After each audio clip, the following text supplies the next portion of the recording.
Bienvenidos a Sin Esquemas.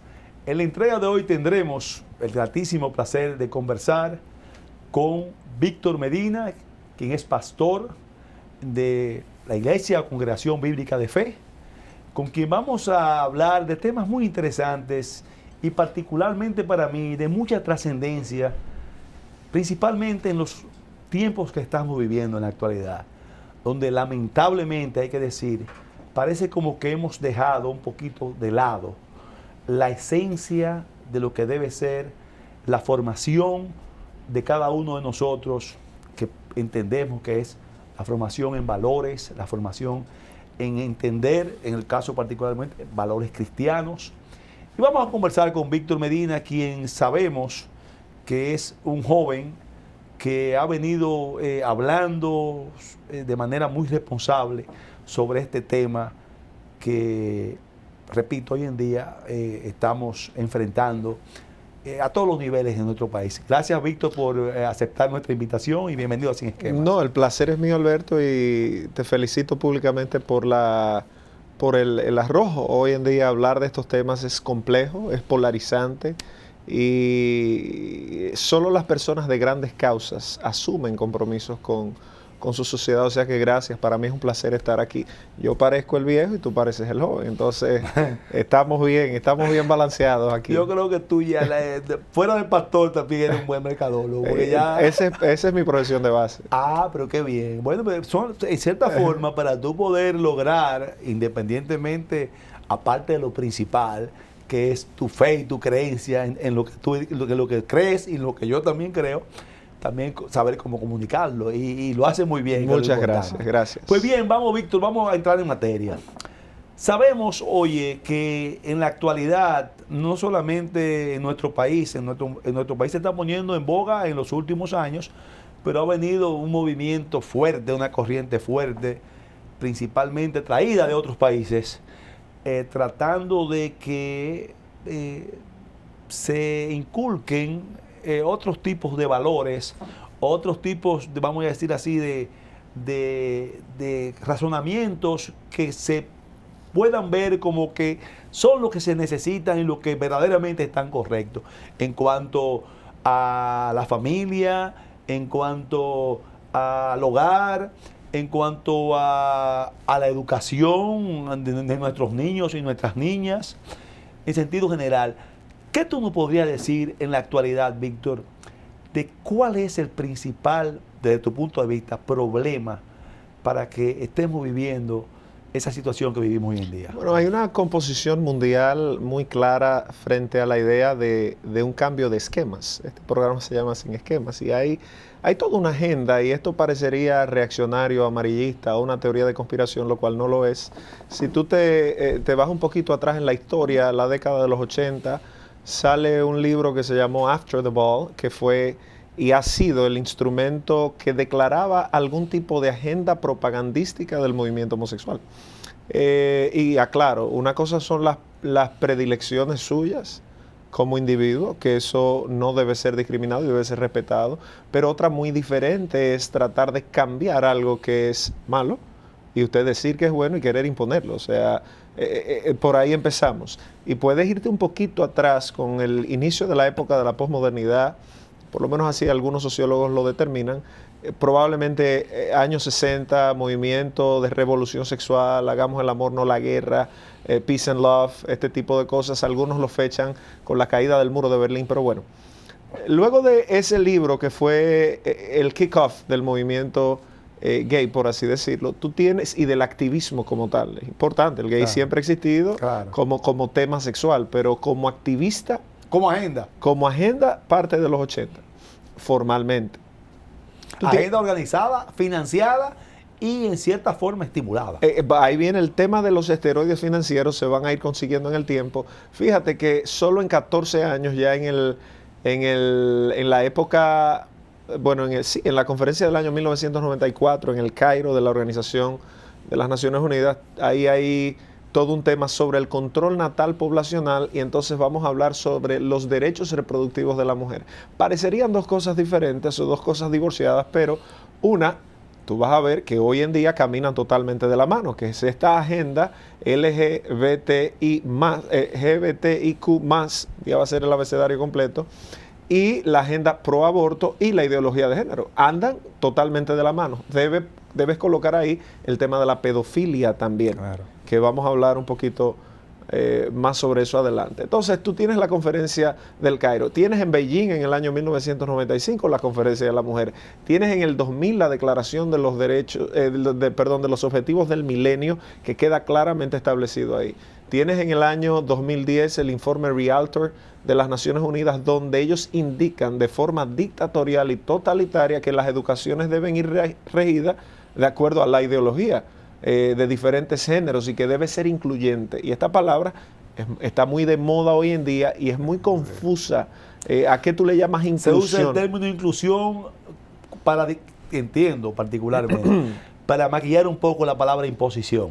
Claro, y también, o sea, hay que ver hasta dónde el tú no aceptar algo es excluyente. O sea, ya eso es un debate hasta académico. Pero bueno, luego de ahí tienes ahora el lobby que se ha ido tejiendo y urdiendo en todos esos años, ese lobby que está fortalecido por personas como George Soros o personas que multimillonarios del mundo, y ese lobby se ha colado desde la ONU en los congresos. Por eso es que es tan importante las autoridades que estén legislando y que hagan proyectos de leyes y aprueben las leyes. Por eso en nuestro país el voto cristiano debe ser determinante en estas elecciones por venir. Pero bueno, en estos curules y en estas cosas se dan estas tratativas o este laborantismo ahí soterrado, y tú tienes un lobby, una agenda, pasan las leyes y de repente, por ponerte un caso reciente, nos sorprende la orden departamental 33-19, algo que viene tejiéndose desde que Jacqueline Malagón era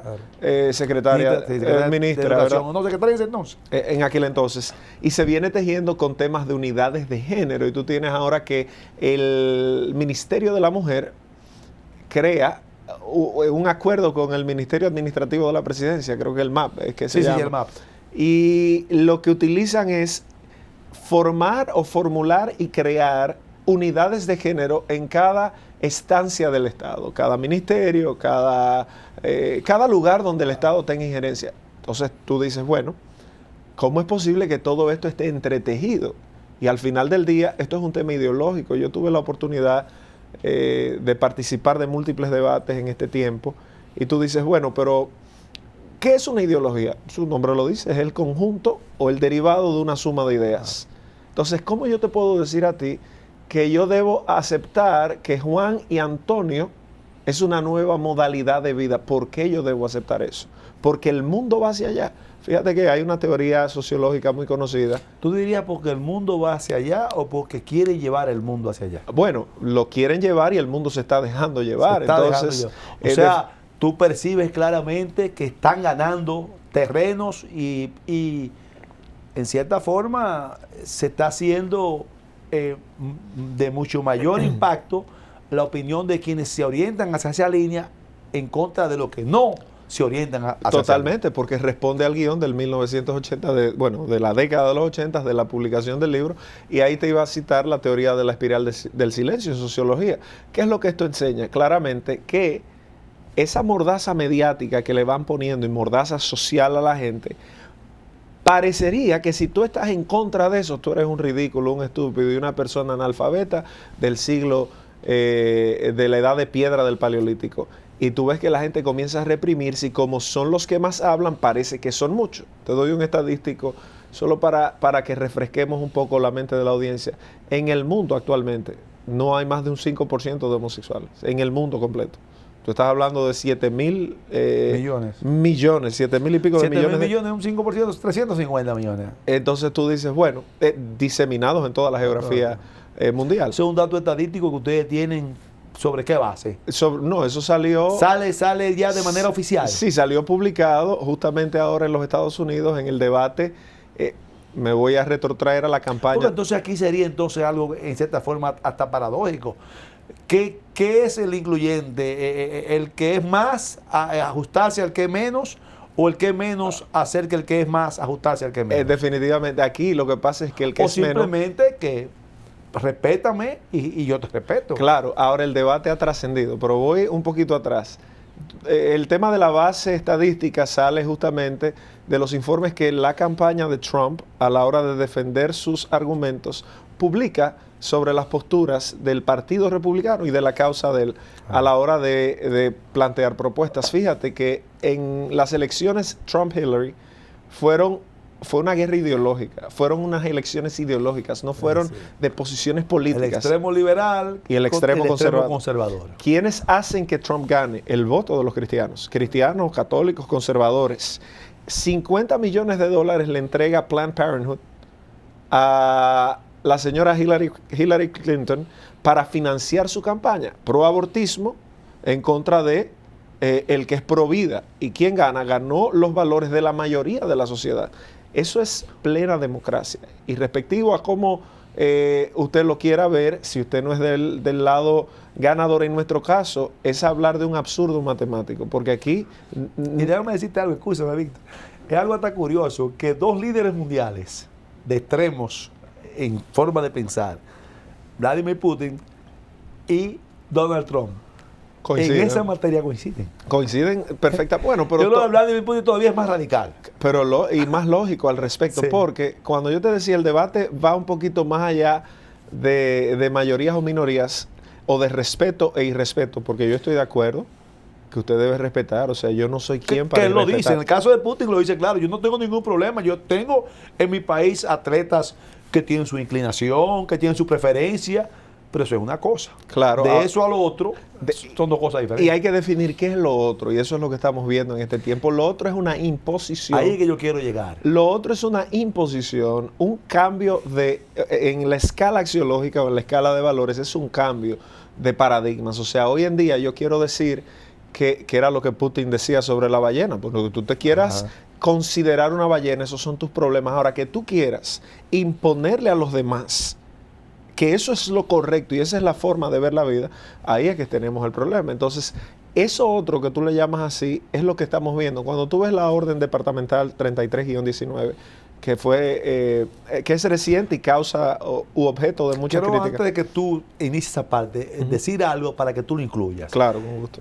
Siempre se ha venido diciendo que se ha malinterpretado esa orden departamental, que simplemente se circunscribía aspectos específicos de que se logre esa verdadera inclusión de igualdad entre niños, que no lo llaman de esa manera, lo dicen de otra forma. ¿Qué tan cierto es eso o qué cierto es que es totalmente diferente a eso que se pretende que es? Mira, hasta la Constitución de la República es análoga. Nosotros podríamos llegar a un punto de hablar de lo análogo de las cosas, pero esa orden en específico queda tan clara.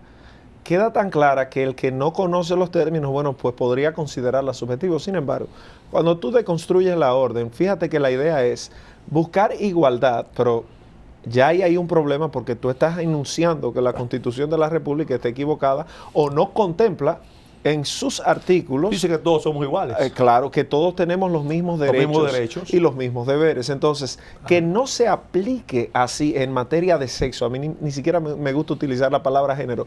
Usted es doctor, ¿verdad? No, yo soy economista. Doctor en economía. Mi hermano, yo soy economista. Bueno, usted tiene mi hermano que es médico, el cardiólogo, el doctor Atala. Pregúntele al cardiólogo, cuando un niño nace, ¿cómo es que dicen? ¿Es varón o hembra? ¿Qué es lo que le ven? No, más lejos aún. Antes de nacer se sabe su sexo. Pero, después de muerto, 1000 años después, se sabe también que el sexo de esa persona fue tal. No hay ni definición. ¿En qué nos fijamos? En los genitales. En los genitales. Por lo tal, perdón, no sé si te quería decir algo. No, perdón. Sí. Por lo tal, o por consiguiente, cuando tú te topas con eso, tú dices, bueno, varones y hembras tienen los mismos derechos en la República Dominicana. Que en la aplicabilidad no sea así, pues eso es ya un tema de las autoridades competentes del lugar y de los que gobiernan el país, que no lo apliquen de la misma manera. Pero está estipulado ahí. Cuando tú te vas al derecho de la educación, artículo 63 de la Constitución Dominicana, tú dices, bueno, habla de que debe ser sobre los valores cristianos, habla claramente de que la familia es la que debe garantizar y es la principal responsable sobre el tema de la educación en el hogar. Como el Estado no está para educar, el Estado está para garantizar la educación. Y es muy bueno en la orden departamental hablar de las escuelas públicas que usted sabe que es el 70%. O sea, tú estás hablando de que vas a educar al 70%. Los otros que pueden pagar educación personalizada o privada, pues que la paguen. No, incorrecto.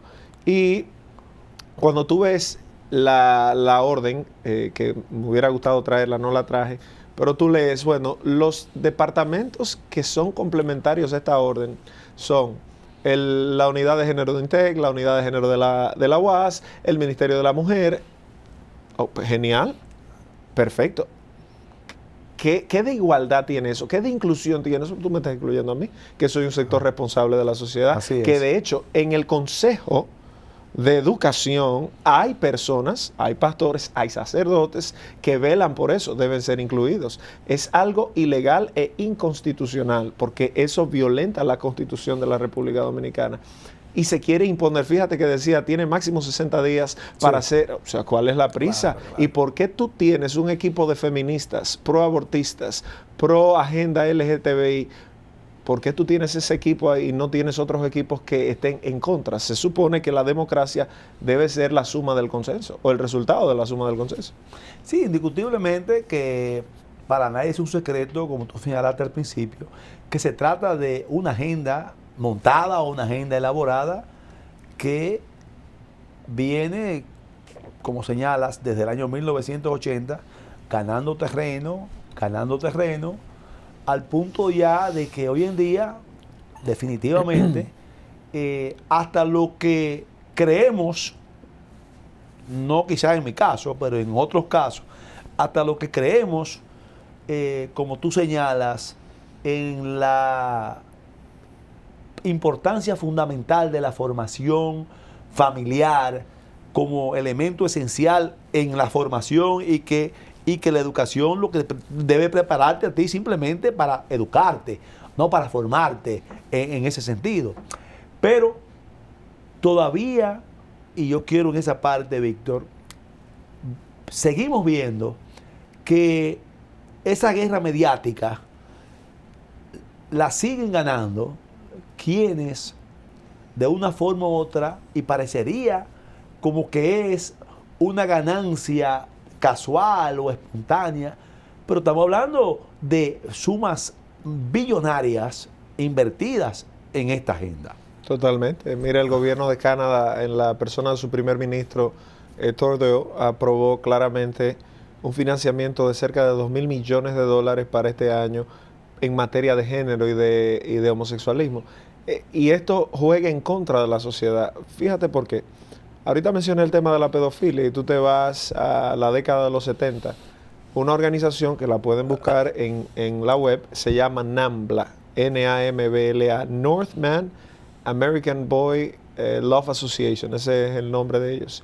Es una sociedad de pedófilos cuyo fin, es una ONG, cuyo fin es crear conciencia. Organizada. Tú entras a la página y te dice, estamos fundados desde el 1978. No, o sea que eso se considera como un tipo de género.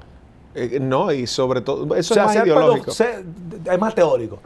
Sí, es más ideológico. Los géneros que quieren hablan de 90 hoy en día. Ya. Sí, una cosa, una lista. Y tú hablas de la intersexualidad y esos son los hermafroditas y tú dices, pero un género, no, eso no es un género, eso es una patología, eso es como el que nazca con un defecto, que por cierto es menos del 5% de la población mundial también, y eso es una ofensa a las personas que nacen con esos desprestigios. Pero bueno, volviendo al caso, tú tienes este grupo que ellos mismos en su Who We Are, quiénes somos, claramente ahí te dicen, mira, nosotros somos una asociación que persigue crear conciencia para que se entienda el amor entre hombres y niños, porque al final, y las teorías son las siguientes, la edad es un número. Y fíjate que es la misma consigna que tiene de malo el amor. Si nos amamos, claro. Bueno, pero ¿qué define derecho? ¿Qué define responsabilidad? Así mismo digo yo, aquellos que por una razón u otra se oponen a la lectura de la Biblia en las escuelas. ¿Qué nos enseña la Biblia que sea dañino? No, definitivamente. Lo que pasa es que es inconveniente para sus causas. Porque la Biblia Y el planteamiento que ellos hacen de que somos un Estado laico, o sea, ese tipo de cosas en la cual ellos buscan, ¿cómo te digo?, justificar el respeto a la diversidad. A la diversidad. Sí, pero yo creo que desde la Biblia no se irrespeta la diversidad, simple y llanamente. No, estoy hablando del punto de vista de ellos. No, yo sé, pero es justamente que yo creo que el punto de vista es muy flojo en sí mismo, porque la Biblia no irrespeta, la diversidad. La Biblia en materia de valores y en materia de biología es muy clara, varón y hembra, y tú vas al contraste científico, por ende, ¿qué te enseña la ciencia a ti? Usted tiene dos tipos de cromosomas, XX o XY. O sea, al final es algo totalmente científico y comprobable, lo cual una escuela debe estar fundamentada sobre la ciencia. Entonces, cuando tú te plantas sobre la ley 4400, que es la de la lectura de la Biblia en las escuelas, tú dices, bueno, el planteamiento debió haber venido cuando era un proyecto de ley, ¿verdad? Porque ahora es una ley que no se está cumpliendo. Entonces, los que no la están cumpliendo están actuando pero más que una de ley, forma ilegal. Es parte, si nosotros tenemos como país en nuestro escudo, tenemos el libro de la Biblia, en nuestra simbología tenemos el libro de la Biblia. Yo no entiendo en dónde está la incongruencia. No, eso es parte de la misma agenda que tú decías, bueno, parece que están ganando terreno. Claro, cuando tú ves que el homosexualismo ha copado... Qué bueno que conste, que tú lo dijiste al principio y yo lo digo ahora también. Aquí no estamos hablando de que somos personas homofóbicas ni nada por el estilo, en el término de que no respetamos la preferencia que usted pueda tener. Tiene su preferencia porque esa es suya. Ahora, es una decisión. Es una decisión. Usted hace con su vida lo que usted quiera. Ahora, cuando tú te vas al planteamiento de, bueno, yo nací así, ¿con cuántas cosas no nace un niño? Agustín de Hipona claramente hacía su analogía sobre la depravación total basada en los niños. ¿Qué aprende el niño a decir? Aprende a manipular sin que nadie le enseñe, aprende a mentir sin que nadie le enseñe. Entonces tú dices, bueno, ¿cómo es posible que nosotros querramos decir que alguien nace así? Ahora salió recientemente un estudio agosto en la revista Science con una muestra de casi medio millón de personas. No sé si el mismo determinó claramente que no hay ningún tipo de vínculo con la parte genética en la inclinación. En la preferencia sexual. Entonces, tú dices, bueno, yo podría decir yo nací hablador o yo nací mitómano. Vamos a tomar una breve pausa, Víctor, para continuar en ese punto en apenas un momentico. Continuamos después de nuestra primera pausa.